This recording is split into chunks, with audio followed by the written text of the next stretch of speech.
La cultura de la costa tiene algo bien particular. Y en estos últimos meses, o desde que llevo algún tiempo acá en la iglesia, he podido tratar con personas que son de otra cultura, de otras ciudades del país o de otros países. Cuando traemos invitados, siempre algunas veces se me da la oportunidad de compartir con ellos. Y hace unos meses compartí con una persona que duró algunas semanas aquí en la iglesia trabajando con nosotros y ayudándonos en un proyecto. Y pude ir a comer con esa persona, pude mostrarle un poco de lo que es Montería. Algunos vienen y se van al día siguiente, pero como tuvimos la oportunidad de tenerlo toda la semana, pudimos mostrarle algo de la ciudad. Y él me decía como que, uy, qué linda Montería. Uy. Pero algo que me dijo de Montería es que Montería tiene algo particular. Y es cómo la gente puede comer en un lugar al aire libre, sin preocuparse. O cómo la gente se puede sentar en la terraza de la casa en la tarde, a hablar con los vecinos o hablar con la familia sin ningún problema. ¿Cuántos han tenido la oportunidad de sentarse en la terraza de la casa y echar cuento ahí largo? De repente cenan ahí en la terraza y se entran cuando va a empezar la Vox Kids, ¿cierto? Y él decía, esto es sorprendente porque en Bogotá esto no se ve. Y no se ve porque, primero que todo, por el frío, ¿no? Estar fuera de la casa en Bogotá es atenerse a las bajas temperaturas que hay en esa ciudad. Y segundo, por la inseguridad. Entonces yo le decía, no, si la cultura de la costa es así. Aquí la gente es tranquila. Aquí nos sentamos en la terraza, hablamos con la mecedora. Sí o sí tiene que haber una mecedora. Y esto me hizo recordar, hace algunos años, estábamos sentados en la terraza de la casa. Recuerdo que yo estaba jugando con mis amigos en la calle. Todos los vecinos se reunían en una sola casa y hablaban. Y ese día, mientras estaba jugando con mis amigos, vi que pasó una moto. Y detrás de esa moto, un montón de soldados, de policías armados. Ya se podrán imaginar el susto de lo que estábamos jugando. Yo me sentía jugando un juego de la Segunda Guerra Mundial, no sé. Total fue que comenzamos a gritar, mami, mami. Todas las mamás se pusieron de pie. Se armaron con sus chancletas, no mentira. Pero todas las mamás se pusieron de pie de inmediato y se asomaron a ver qué era lo que estaba pasando. No sé cuántas se preocuparon por nosotros, pero de que se asomaron a ver qué estaba pasando, se asomaron. Y esto me impactó porque ni siquiera la comida hace que una mamá se pare de la mecedora cuando está sentada en la terraza. Pero lo que estaba pasando en ese momento hizo que todo el mundo, aún los que estaban dentro de la casa, salieran y se asomaran. No voy a decir que a coger el chisme, sino a informarse un poco. ¿Sí? Y bueno, sucede, para terminar el cuento y para no dejarlos ahí, como era un ladrón, un sicario que estaban buscando hacía muchos meses en Montería y lo pudieron atrapar ese día.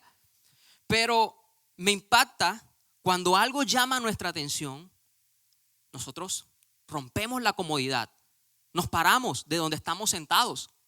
Hay muchas razones para ponerse de pie. Usted está sentado acá, pero si nos estuviéramos viendo el partido de Colombia y Colombia hace un gol, ¿qué pasa?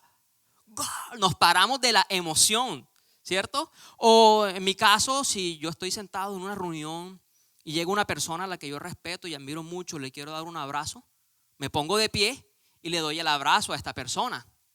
O si estoy, no sé, en un concierto y el concierto está emocionante, yo no voy a recibir el concierto sentado. Lo hago de pie. Cuando estamos en la iglesia y estamos adorando, ¿en qué posición estamos? De pie. Y ustedes dirán, ¿por qué Lucho nos está hablando de esto? Sucede que la Biblia nos cuenta que Jesús está sentado ¿dónde? A la diestra del Padre. Hay muchos versículos y en muchos lugares de la Biblia vamos a encontrar que Jesús está a la diestra del Padre. Y yo siempre me he imaginado a Jesús sentado a la derecha de Dios. Esta es mi derecha, a la derecha de Dios. Siempre me lo he imaginado sentado. Es más, Marcos 16:19 dice, cuando el Señor Jesús terminó de hablar con ellos, fue levantado al cielo y ¿qué? Se sentó en el lugar de honor a la derecha de Dios. Así me imaginaba a Jesús. Sentado. Siempre en mi cabeza tenía una imagen de Jesús, está sentado a la derecha de Dios. Pero en estos días, mientras estaba haciendo mi devocional y leyendo la Biblia, pasó algo que de repente como que hizo un cortocircuito en mi cabeza. Y lo que decía aquí era muy diferente a lo que yo siempre había creído. A veces uno lee la Biblia de verdad, no mentira. Ese día de verdad estaba diciéndole: Dios, háblame, porque no tenía ningún mensaje para la prédica. Y ya me faltaba una semana, y a mí me gusta que el mensaje se me ocurra como un mes antes. Y no me pasaba nada. Yo decía: Diosito, háblame, por favor. Y en Hechos 7, 54, 55, pude leer esto. Escuchando estas cosas, se enfurecían en sus corazones, crujían los dientes contra él. Pero Esteban, lleno del Espíritu Santo y puestos los ojos en el cielo, vio la gloria de Dios y a Jesús que estaba, ¿cómo estaba Jesús? De pie a la diestra de Dios. Lo volví a leer porque yo dije: estoy leyendo mal. Jesús está sentado a la diestra de Dios. Y luego lo volví a leer y evidentemente decía que vio a Jesús que estaba de pie. Ok, siempre me enseñaron que Jesús estaba sentado. ¿Qué pasó en este momento que hizo que Jesús se pusiera de pie? Ese día, en la terraza de mi casa, fue un poco de soldados y policías. Hicieron que mi familia se pusiera de pie. Pero este día, Esteban logró ver a Jesús de pie, no sentado, de pie. ¿Qué llamó la atención de Jesús? Me comencé a preguntar, comencé a analizar cómo sería la vida de Esteban. ¿Qué había en este hombre que cuando estaba en esta situación tan complicada de su vida, porque Esteban en este momento estaba muriendo, no vio a Jesús sentado sino de pie? Sucede que Esteban era uno de los discípulos de Jesús. Estaban los 12 apóstoles, que fueron los que compartieron y caminaron al lado de Jesús mientras Jesús estuvo en la tierra. Sucede que estos apóstoles no podían hacer de todo. Ellos viajaban por todo el mundo predicando. Le predicaban a los judíos, le predicaban a los gentiles. Pero además de eso les tocaba hacer otras funciones, como repartir la comida a la gente que lo necesitaba. Entonces un día se vieron cargados de tantas funciones, de tantas cosas que les tocaba hacer. Y dijeron: tenemos que buscar hombres que nos ayuden a hacer estas funciones que aparentemente son pequeñas. Y uno de esos hombres era Esteban. Ellos tenían muy claro que estos hombres que iban a repartir la comida no podían ser cualquier hombre. Necesitaba ser un hombre respetuoso. La misma Biblia lo dice así. Usted puede leer Hechos 6 y 7 y se va a dar cuenta de que Esteban lo describen como un hombre respetuoso, lleno del Espíritu Santo y muy sabio. ¿Qué pasó? Esteban, además de compartir la comida con la gente, comenzó también a predicar. Y un día, mientras estaba compartiendo con otras personas, a estas personas no les gustó la predicación de Esteban. Habían algunas personas que no compartían la idea de que Jesús había muerto y resucitado y se había ido al cielo. No creían en esto. Pero Esteban sí lo creía. Y como a estas personas no les gustó lo que Esteban estaba predicando, comenzaron a mentir para que lo arrestaran. La mentira que dijeron fue que el muchacho estaba hablando mal de la ley de Moisés. En ese tiempo, hablar mal de la ley de Moisés era un delito gravísimo. Entonces, obviamente, cuando escuchan esto, y eran personas respetables las que comenzaron a mentir, arrestan a Esteban, lo llevan ante la junta de todos los maestros de la ley, o sea, de los más inteligentes, y declaran a Esteban culpable. Es en este momento donde Esteban comienza a tratar de defender su fe, pero a los maestros de la ley no les gustó. ¿Y qué hicieron? Lo levantaron a piedra. Esteban murió apedreado. Y dice la Biblia que fue el primero de los discípulos que murió por causa de Jesús. Fue el primer mártir. Ahora, ¿qué pasó?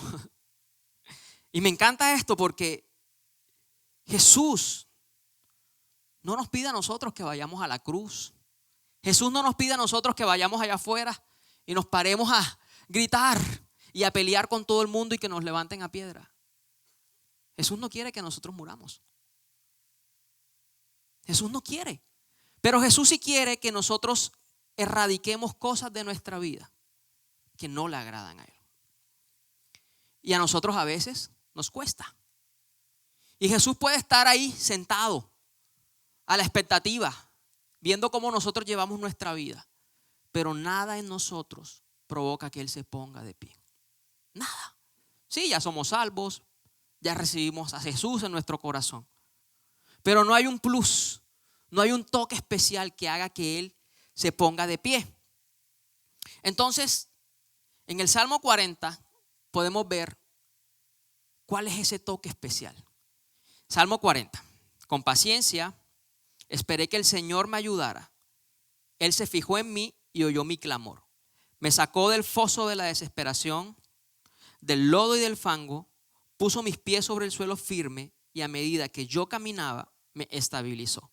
Me dio un canto nuevo para entonar, un himno de alabanza a nuestro Dios. Muchos verán lo que Él hizo y quedarán asombrados y pondrán su confianza en el Señor. Y esto fue lo que hizo Jesús con cada uno de nosotros. Ese foso de desesperación que nos está diciendo David aquí se llama pecado. Una vida sin Dios, una vida sin Jesús en nuestro corazón.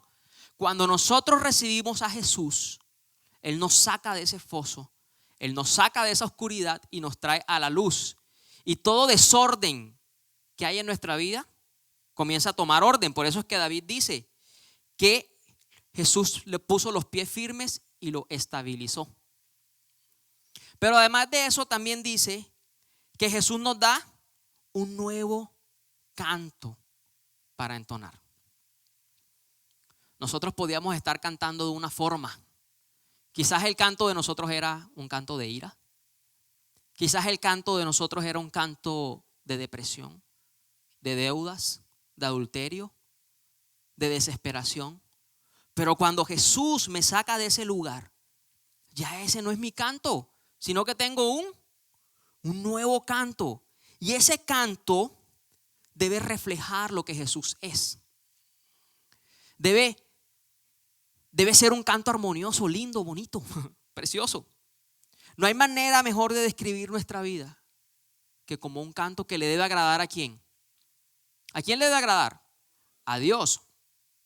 A Dios. Y esta es la forma en que yo lo veo. Entonces, si el equipo de alabanza me puede ayudar un momentico. Si mi vida no le agrada a Dios, ¿cómo comienza a sonar ese canto? Mal. ¿Ustedes se imaginan que nosotros acá en la alabanza no practicáramos y no estudiáramos y el de la guitarra no se supiera los acordes, las notas que debe hacer, o el del piano, y que el cantante no escuche y entre desafinado?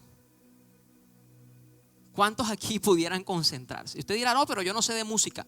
Aún el que no sabe de música dice, algo suena raro. Algo suena raro. Yo no sé qué será. Sí, a veces nos dicen así, oye, hoy sonó algo raro en la alabanza, ¿qué era? Y yo, no sé. Pero entonces sonaríamos más o menos como así. Tuyo es el reino, tuyo el poder. Ok, padre. Hagámoslo sin el de la batería. A ver si logran identificar si suena bien o no. Tuyo es el reino, tuyo el poder. Ok, tuya. ok. ¿Alguien en este lugar le gusta cómo suena esto? Bien, todos escuchamos bien entonces. Gracias. Así suena nuestra vida cuando nosotros no hemos dejado las cosas que a Dios no le agradan. Así suena nuestra vida cuando nosotros no estamos caminando en la línea que Dios quiere que caminemos. Y yo puedo ver que Esteban era un hombre que cantaba bien, ¿saben? Cantaba sin cantar, porque su vida reflejaba una bonita canción para Jesús. Y ustedes dirán, bueno, pero ¿cómo hago yo para que esa canción suene bien? ¿O cómo sé yo si yo estoy cantando bien si ni siquiera sé de música? En Mateo 7, 19 y 20 vamos a encontrar la manera en que podemos identificar si nuestra canción suena bien o no. Por lo tanto, todo árbol que no produce frutos frutos buenos se corta y se arroja al fuego. Así es, de la misma manera que puedes identificar un árbol por su fruto, puedes identificar a la gente. ¿Por qué? Por sus acciones. Aquí Jesús nos está diciendo, ok, cada uno de nosotros debe dar un fruto y un fruto bueno. Si no damos ese fruto bueno, esa rama se va a cortar y se va a tirar al fuego. Pero ¿qué es lo que define si nosotros estamos dando frutos buenos o malos? Mis acciones. ¿Cómo me estoy comportando? ¿Qué tan bien estoy actuando yo? ¿Cómo me comporto cuando las cosas se ponen difíciles? Mis acciones reflejan si yo estoy dando frutos buenos o frutos malos. Mis acciones reflejan si yo estoy haciendo que en mi vida suene una buena canción o algo como lo que acabamos de ver acá. Hace un tiempo tuve la oportunidad de ir a un concierto. En ese tiempo no era cristiano aún, pero la expectativa por toda la ciudad por este concierto era gigante. Todo el mundo iba a ir y yo quería ir al concierto. Así que fui al concierto. Cuando me doy cuenta, los cantantes sonaban muy bien en el CD, pero en vivo era terrible. El concierto fue desastroso, el sonido estaba pésimo. Yo no me paré de mi silla. No hubo nada que me motivara, no hubo nada que me inspirara a pararme, porque fue horrible. Y a veces nosotros sonamos así, muchas veces damos frutos aquí en la iglesia. Venimos, cantamos, levantamos las manos, recibimos la palabra, adoramos, hacemos los cursos que la iglesia nos ofrece. A veces hasta servimos en la iglesia. Pero qué fácil es dar frutos en la iglesia. Lo interesante es qué pasa cuando yo salgo de aquí. ¿Qué pasa cuando yo salga de aquí y vaya al restaurante donde quiero ir a comer y el mesero no me atienda? ¿Qué pasa cuando llegue a mi casa y mi esposa no me haya hecho la comida? ¿Qué pasa cuando llegue a mi casa y los niños no han hecho la tarea? ¿Será que yo sigo dando frutos? ¿Será que mi canción sigue sonando igual, afinadita? Como decimos nosotros, afincadito. ¿Será que todo sigue sonando bien? ¿O de repente se me sale una nota por ahí que no es? Hay gente que ni siquiera en la iglesia da fruto. Y eso que aquí es fácil. Pero ni siquiera en la iglesia es capaz de dar fruto. Déjenme decirles que cuando no damos fruto ni siquiera en la iglesia, Jesús se va a sentar en su silla y no se va a parar de ahí. Porque nada va a llamar su atención. Sí, tendremos la salvación. Qué chido. Pero no haremos que Jesús esté a la expectativa, que mande a callar a los ángeles y diga, espérate que está sonando una canción espectacular.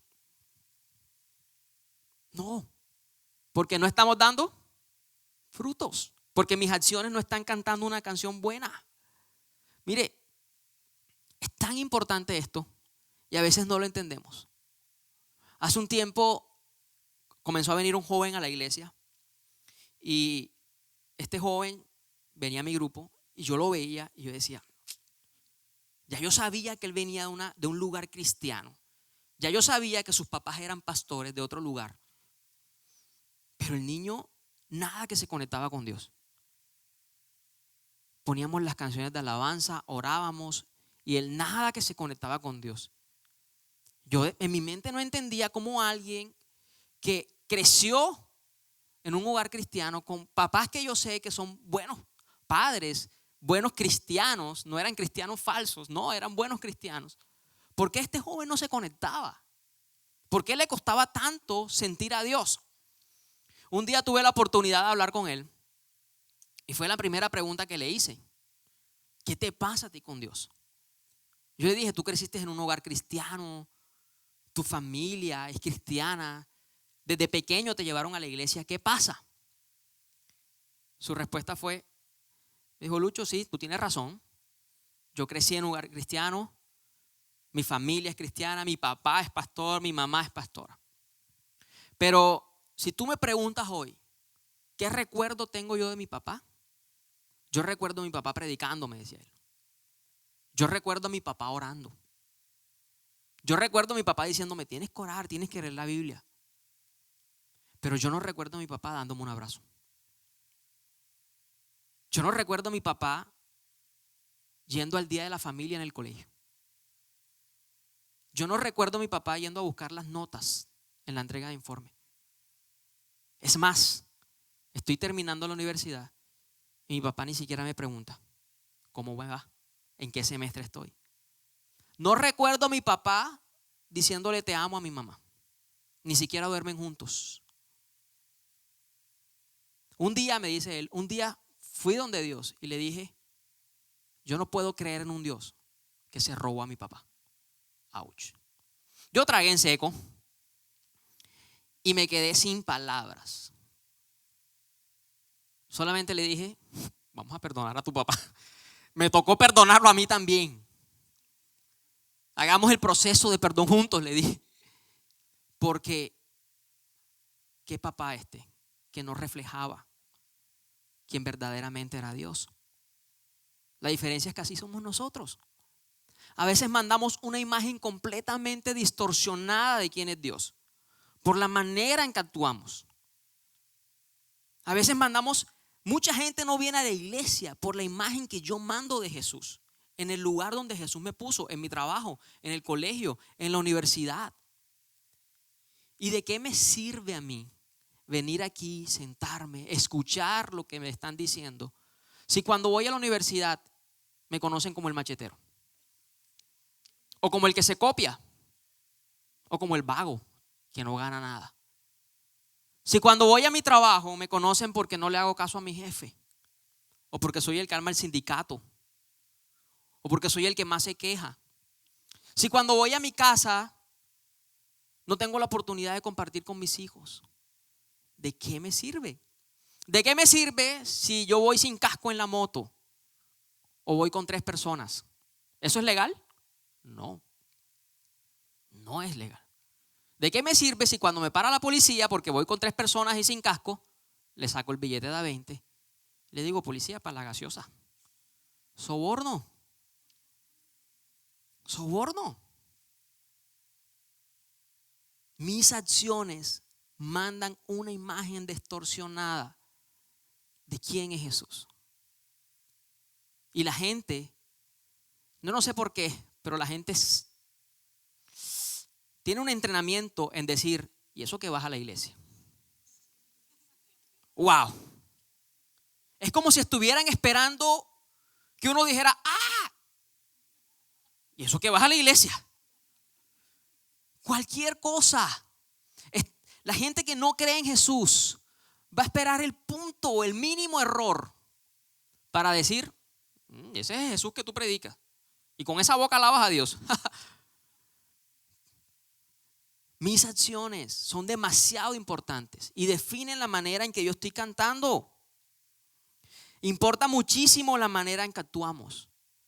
Una vez hablaba con una persona y le decía, mira, ¿por qué eres así con tu hermano? ¿Por qué lo tratas así de mal? ¿Por qué siempre vives peleando con él si él no viene a la iglesia? Y él me decía, no, Luis, lo que pasa es que yo tengo que agradar a Dios. No, qué excusa tan mala. ¿Qué excusa tan mala? La excusa de que porque yo tengo que agradar a Dios, ¿puedo tratar mal a todo el mundo? Ni a siquiera a Dios le gusta.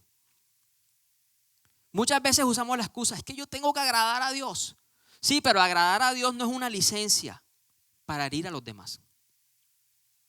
Agradar a Dios no me da permiso para herir a la gente, aún los que no vienen a la iglesia. Agradar a Dios no significa que yo tengo que ser un antipático, grosero, no saludar, hablar mal con los que no creen en Jesús. Porque adivinen qué, eso no le agrada a Dios. Así no era Jesús.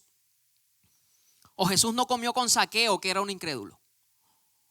Cenó con él. Se quedó en la casa de Zaqueo. Dicen que yo me imagino que era un enanito porque era muy bajito. Y era como un enanito. Y Jesús comió con él. Y todos lo criticaron. Sí, ahí está comiendo con el pecador. Y quiero aclarar algo quiero ser muy específico en esto. Eso no quiere decir que usted se va a ir para la feria con toda su familia porque le tiene que agradar a su familia. No, yo no estoy diciendo esto. Nuestro enfoque debe ser siempre Dios. Y sí, yo tengo que agradar a Dios encima de todas las personas. Si ustedes ven la cruz ¿cómo es? Así. Esto quiere decir que mi enfoque tiene que ser vertical para yo impactar de manera horizontal, o sea, los que me rodean. Si yo siempre estoy enfocado en Jesús, si yo siempre estoy enfocado en Dios, siempre voy a impactar a los que me rodean, aún cuando me toca alejarme un poquito de ellos, para que yo no caiga en cosas que no debo caer. Aprender a decir no, ser radical, también hace parte de dar frutos, también hace parte de actuar, también hace parte de hacer las cosas bien como Jesús quiere. Entonces no significa que ahora, bueno, Lucho me dijo que yo podía agradar a todos. Me voy para la feria y las fotos en la feria aparecen por allá en julio. No. Siempre debo agradar primeramente ¿a quién? A Dios. Y mientras agrado a Dios estoy impactando a los demás. Recuerden, no es una licencia para herir a otros. ¿Qué me cuesta saludar? ¿Qué me cuesta llegar a un lugar y decirle a la gente hola? Mire, yo he visto gente de la iglesia que me la he encontrado en Buenavista y cuando voy caminando, se dan la vuelta para no saludarme. De maldad me lo doy la vuelta, por el otro lado me los encuentro de frente. Ay, hola, no te vi. ¿En serio? Wow, Dios, me hiciste invisible. ¿Qué nos cuesta? ¿Qué nos cuesta? Y más adelante, cuando estemos viendo cómo poder hacer que esa canción suene muy bien, nos vamos a dar cuenta que estos detalles son importantes. Dar fruto significa ser el reflejo del amor de Jesús en la tierra. Pero también significa que las cosas que a Dios no le agradaban, ¿dónde las dejé? Atrás. Podemos ver esto en la vida de Esteban. Esteban fue un hombre que defendió su fe. Esteban fue un hombre que se paró firme y él podía decir, está bien, me arrepiento de todo lo que dije y Jesús realmente nunca existió y no iba a morir. Pero para Esteban, su vida no era más importante que predicar de Jesús, que decir la verdad de Jesús. No era más importante. Podemos ver que Esteban también podía tener frutos con la gente porque se relacionaba con la gente. Le daba comida al que lo necesitaba.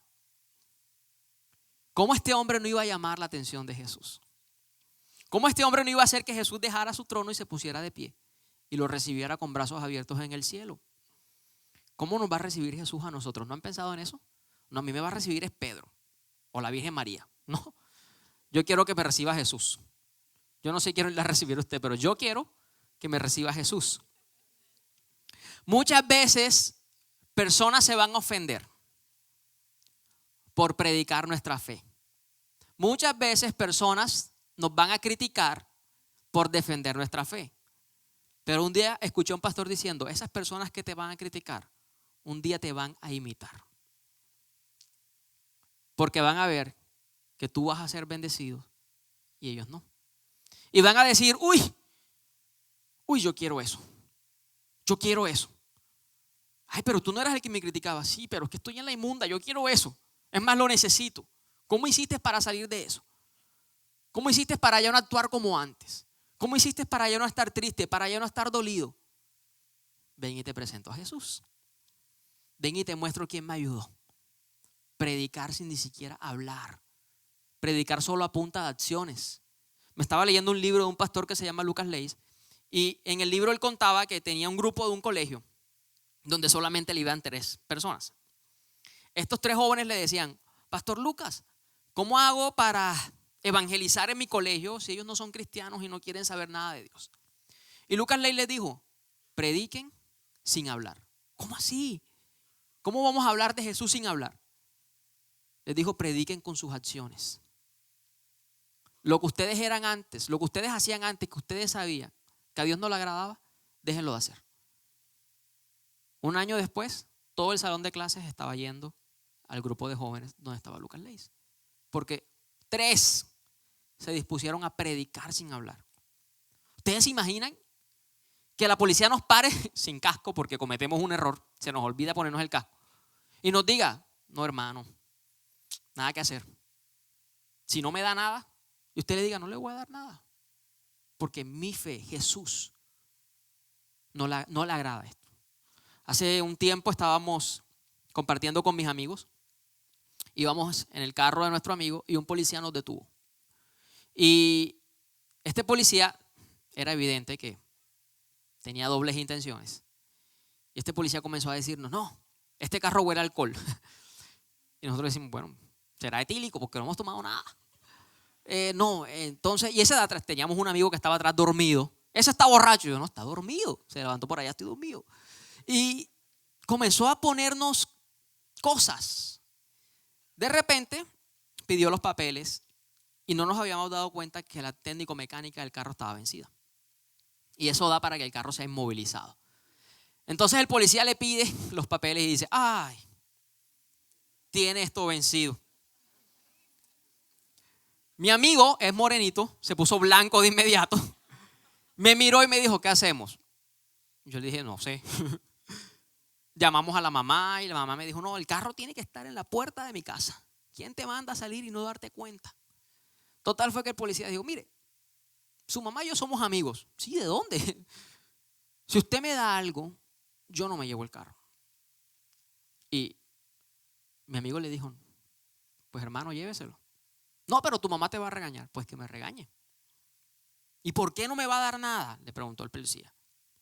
Y él le dijo, nosotros somos cristianos. Nosotros no hacemos estas cosas. Ah, entonces llamo a la grúa para que se lo lleve. Le dijimos, haga lo que tenga que hacer. Este policía dijo, ¿sabe qué? He parado varios cristianos, nos dijo.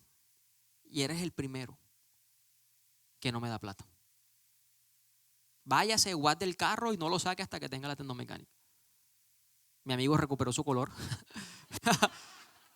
Y me di cuenta de que siempre hay una recompensa cuando decidimos agradar a Jesús. ¿Y sabe una cosa?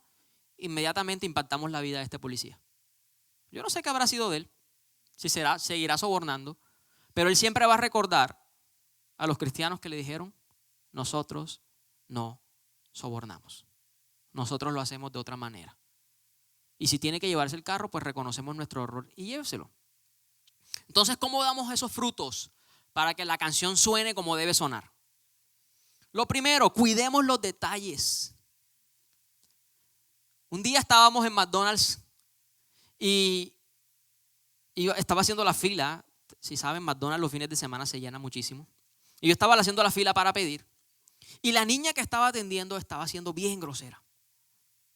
Yo era como el quinto. Y yo veía que la niña estaba diciendo groserías y tratando mal a la gente. Y en mi mente yo solo decía, ay, ahora que llegue yo allá. Quiero ver cómo me va a atender. Quiero ver lo que me va a decir. Yo iba de segundo y por otro lado yo veía a una muchacha que me miraba. Yo decía, no, ya tengo novia, lo lamento. Pero la muchacha me miraba y me sonreía y me saludaba. Y yo era acá como que... Y estaba esperando el momento, ¿no? Mi mente estaba enfocada en esta niña que estaba siendo grosera. Y cuando llego a la caja, la muchacha, mirona, se me acerca y me dice, ay, ¿cómo va la iglesia? Volví a tragar en seco. Le dije, bien. Enseguida le dije a la muchacha, ¿cómo estás? Dios te bendiga. La iba a embarrar. Estuve a punto. Yo creo que Dios me salvó ese día. Y aprendí una lección. En cualquier momento, siempre debo cuidar los detalles. Y debo cumplir el segundo punto, que es cuidar la actitud, no importa lo que pase. Ay, estoy en el banco, me tengo que ir ya mismo para otro lugar y el cajero no me ha atendido. Me tienen que atender ya. ¿Cuánta gente así en los bancos? Voy por el turno, tengo el turno 80 y apenas voy por el turno 3. Pues llegué más temprano. No, pero es que yo soy una hija de Dios o un hijo de Dios. Me tienen que atender como un rey. Siéntese y espere. ¿Por qué? No podemos perder los estribos. Yo quisiera decirle que como hijos de Dios nunca vamos a perder los estribos. Y el enemigo nunca va a colocar situaciones que nos los hagan perder. Pero como les dije ahorita, de repente va a llegar a la casa y se va a dar cuenta que el niño no ha hecho la tarea. ¿Qué va a hacer? ¿Levantar la puño? No. Enséñele como Jesús lo haría. Si el del banco lo está atendiendo mal, háblele, pero como Jesús lo haría. Y de esa manera le estoy seguro que vamos a impactar una vida. Primero, cuide de los detalles. Segundo, cuide su actitud, no importa lo que pase. Y tercero, tenemos que ser auténticos. ¿Cómo así auténticos? No somos perfectos. Dar fruto no significa que nunca más me voy a equivocar. Dar fruto no significa que es que más nunca voy a coger rabia con mi esposo o con mi esposa. Es que más nunca le voy a pegar. No, no significa eso. Pero ser auténtico significa bajar la cabeza y decir, ok, me equivoqué, lo lamento, te traté mal, te hablé feo. Ser auténticos significa ser íntegros. Tener una cara aquí y que esta cara que tengo acá sea la misma que tengo en la universidad, en el colegio, en el trabajo, en la casa, donde sea. Lastimosamente, muchas veces entramos a la iglesia y nos ponemos una máscara, la máscara de cristianos. Salimos de la iglesia y nos quitamos la máscara. ¿Tú no eres cristiano? ¿Cuál cristiano? No. Hasta nos da rabia que nos digan cristianos. No, yo solo voy allá a escuchar el mensaje. Y ya. Eso es ponerse una máscara. Y cuando salimos, no las quitamos. Me encanta el Salmo 40. Porque el Salmo 40 dice, muchos verán lo que Él hizo y quedarán asombrados y pondrán su confianza en el Señor. Increíble cómo nuestra vida puede impactar, cómo nuestra vida puede cambiar, transformar a otros sin ni siquiera hablar. Entonces yo los invito, los reto a que prediquemos sin hablar, sino con nuestras acciones. Vamos a orar. Pidámosle a Dios que nos enseñe a ser como Esteban. Dice la Biblia que cuando los maestros de la ley estaban hablando a Esteban, su cara brillaba como la de un ángel. Solamente hay 2 personas en la Biblia en las que he escuchado esto. La Biblia solamente habla de Esteban y de Moisés. Dice la Biblia que cuando Moisés subía al monte, oraba y tenía un encuentro con Dios. Cuando él bajaba del monte, su cara brillaba como la de un ángel. Esto quiere decir que cuando entramos a la presencia de Dios, nuestra cara siempre va a brillar. Porque Dios nos va a decir por medio del Espíritu Santo, Juanito, creo que está siendo un poquito pedante. Juanita, creo que fuiste grosero hoy con tu mamá. Mamá, creo que exasperaste hoy a tus hijos. Cuando entramos a la presencia de Dios, de verdad, no hay manera de que salgamos de ese lugar igual. No hay forma. Porque por medio del Espíritu Dios va a hacer un proceso de limpieza y nos va a mostrar cuáles son esas actitudes que hay en nosotros que a Él no le gusta. Recuerde, Dios nos va a hacer pararnos en una piedra firme y va a estabilizar nuestra vida. Eso quiere decir que las cositas que están en desorden las va a poner en orden. Yo no sé si usted quiere eso, pero yo sí quiero que estas cositas que aún hay en mí, que a veces se salen, sean cambiadas. Entonces los invito a orar. Señor, reconozco que mi deseo más grande, Jesús, es provocar, así como lo hizo Esteban, que tú te pares de tu trono, Dios, y que allí de pie tú le digas a todos tus ángeles, hagan silencio, estoy escuchando la linda canción que me está cantando mi hijo. Pero reconocemos, Dios, que muchas veces esa canción no ha sonado muy bien.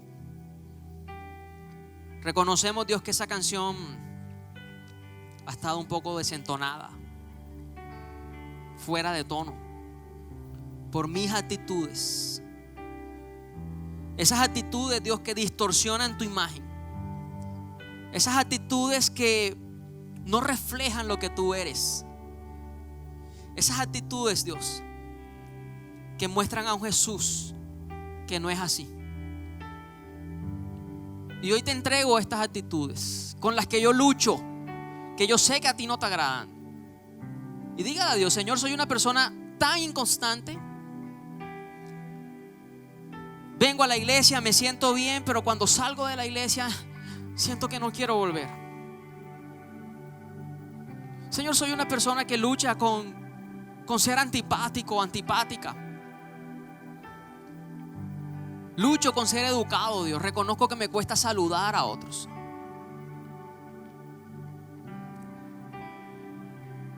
Dios, reconozco que soy duro, seco, me cuesta expresar amor. Aún a mis propios hijos. Yo invito a los que son padres, que saben que les ha sido difícil tratar con sus hijos,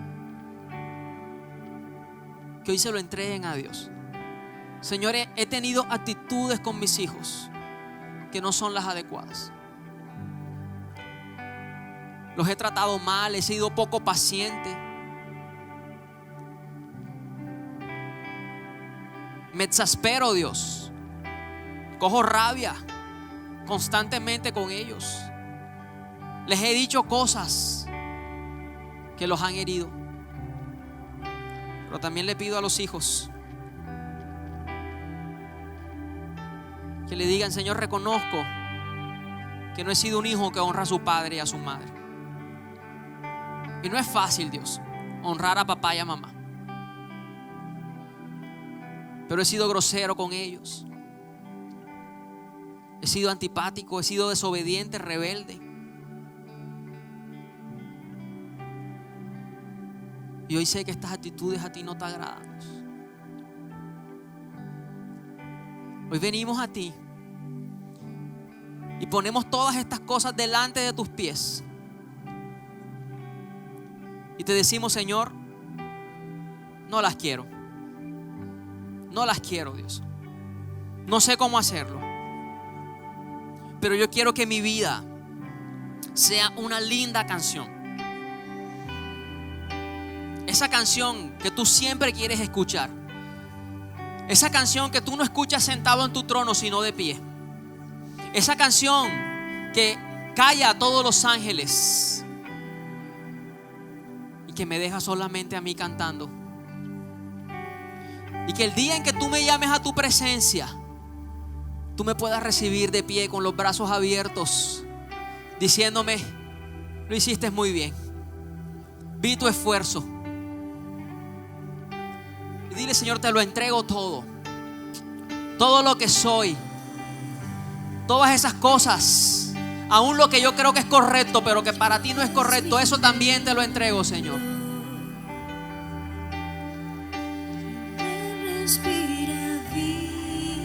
Y mientras cantas esta canción, siente con tu corazón que lo estás entregando todo.